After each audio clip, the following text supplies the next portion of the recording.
السلام عليكم، معكم محمد مالو من قناة ميكانولوجي. النهاردة معانا تريكات جديدة من تريكات الاكسل رقم 2.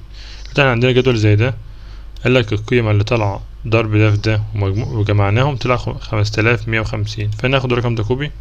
تمام كده الرقم ده طلع. لو انا حولت ده خليته مثلا هنا صفر، طبعا هنا بقى صفر، فقام قال الرقم اتغير. فعندنا حاجة مثلا عايز اوصل الرقم ده ل 5150، اعمل ايه؟ يعني مثلا عايز الرقم ده يبقى هو الناتج عندي، فانا هطلب من الاكسل يحط لي هنا قيمه. المفروض بالاكسل هنا يحط 10، فاحنا هنشوف هنعرف نعمل الموضوع ده ولا لا. فهنعمل نروح على وات اف اناليسيز، بعدين الاول نروح على داتا، وبعدين نختار وات اف اناليسيز، نضغط على نقول هنختار جول سيك. بيقول لك اول حاجه سيت السيل اللي انت عايز تغير القيمه بتاعتها اللي هي دي، نضغط عليها. قال لك تحط الفاليو اللي انت عايز تبقى كام، احنا عايزين 5150. الفاليو اللي انت تديها قيمه اللي هي دي، نعمل اوكي. هتلاقوا عمال يعد معاك اهو، عم يحسب عمال لك هتطلع المفروض بقيمة 10، انت بتعمل اوكي. هنجربها في خلية اللي احنا عايزين نجرب تاني. 30 دي برضه هنشيلها اهو. تمام، ممكن نحط مثلا هنا 2. تمام، نعمل جول سيك، نختار دي، عايزين برضه 5150. اللي احنا نختار اللي كانت 2، اللي كانت في الاصل 30، نعمل عليها اوكي. قال لك عملها لك هو 30، وهحسب لك ايه اللي احنا غيرناه. فده ممكن يساعدك في ايه، في حاجة في الجدول عندك قيم عايز تزود قيمة حاجة، ترخص حاجة. فإذا انت حاطط مشتريات بتقيم المشتريات بتاعتك والمبيعات، وعايز تغلي سعر المنتج او تقلله عشان تعمل في الاخر ناتج اجمالي بتاع البيع بتاعك، فانت ممكن تعملها بالطريقة دي. طيب في تريكاية كمان معانا، احنا دلوقتي كنا شرحنا دالة الفيلو كاب. طب هنا بقى احنا عايزين نعملها بس بطريقة تانية. احنا هم رايحين على فورميولا، نختار فانكشن. تمام، هم عاملين نختار كلمة اول. انت عندك هنا اختارت لو تبع الداتا الفانكشن تبع الديت والماس والحاجات دي كده، احنا نختارها اول. انا نختار حرف نضغط على حرف الفي عشان نجيب الفيلو كاب اهي، نعمل عليها اوكي. تمام، فهو بيقول لك هنا انت اللوك اب فاليو، اللوك اب فاليو انت هتعملها تجيب، انت عايز تجيب قيمتها او كذا، فانت اللي هو ايه احمد. تمام، انت عايز تجيب اللوك اب بتاعها تيبل اري اللي هو ده، كل من عندك نمبر انت بتجيب الاي دي، فيبقى رقم 2. نعمل هنا ايه فولس.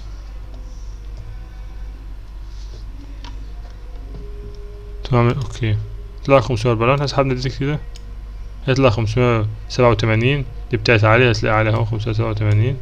احمد 504 عادي. عمر 687. احنا كنا في الاول بنكتبها بقى ايه، بتكتبها ازاي الداله بتاعت فيلو كاب، تقوم عامل ايكوال، تقوم عامل فيلو كاب، تقوم قايل لك اللوك اب فاليو، تقوم مثلا تقوم عامل لاحمد، تقوم عامل علامه تيبل اري، تقوم محدد تيبل، تقوم برضه عامل علامه كل اندكس، تقوم عامل 2 لكن تقوم عامل علامه، تقوم عامل بعد كده ايه فولس، تقفل القوس بتاعك، تقوم ضغط انتر، هيديك برضه نفس النتيجة.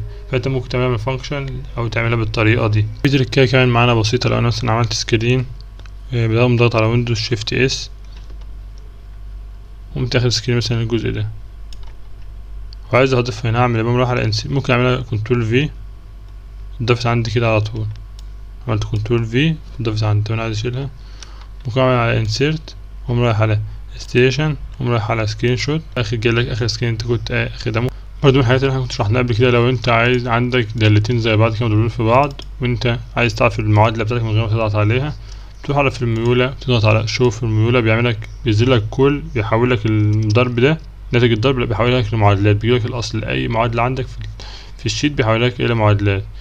ممكن طلعنا فوق كده تلاقي حولك كل الحاجات دي معادلات. لو احنا نشوف فورميولا ترجع كلها عادي زي ما كانت، تلاقي رجعت عندك تاني في الشيت كله. بتعملك شوف الفورميولا دي بتعملك في الشيت كله. لو انت عايز تعملها ايكوال فورميولا تكست اللي هي الدالة دي، تحدد ده كده، تضغط على انتر، قام جايبها لك على طول هنا. طبعا دي عملتها ايه للحالة دي بس عشان انت محددها، لكن شوف الفورميولا بتعملها ايه لكل في شيت الاكسل. دلوقتي احنا عندنا جدول زي ده في مجموعة من القيم، عايزين نخلي الجدول الحاجة اللي فوق أكبر من 100 تاخد لون معين. طب هنعملها ازاي؟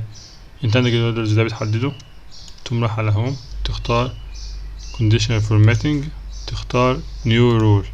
هو بيقولك بقى انت عايزها حسب الفاليو، حسب مش عارف ايه، اختار كده انت ممكن تختار منها. فاحنا هنختار formula only cell that contain، تحتوي على ايه، تبقى مع دي، تقوم قاعد مخليها greater than or equal مثلا اكبر من 100. تمام. نختار الفورمات بتاعنا، الفيل بتاعنا مثلا نخليه لونه اللون ده. تمام. نعمل اوكي. هتلاقي شوف اتغيرت على طول، اديت لك اللون ده. لو انت مثلا جيت تغير دي خليتها 20 هتلاقي على طول لونها اتغير. طب لو انت مثلا حددت القيم دي قمت عامل عليها كولر سكيل مثلا، قمت عملت كده اتلونت حسب ايه، من الصغير للكبير، تلاقي خدت الوان معينة. ماشي. في ممكن تغير شكل تاني، ممكن تخليها كده برضو، تضيف لها ايه ايقونات بتاعتها. في تركاية كمان معانا، مثلا عندي جدول زي ده قمت محدد المساحة دي مثلا كلها، قمت كاتب رقم 5، قمت عامل كنترول انتر، هتلاقي 5 كده عندك في الجدول كله. فاهم؟ متحدى معاك يعني، بدل ما تقعد تكتب واحدة او تقعد تكتب كنترول انتر هتعمل لك البتاع بالشكل ده زي ما انت شايف. تسحب يمين وشمال، لا تكتبها مرة واحدة وتضغط كنترول انتر.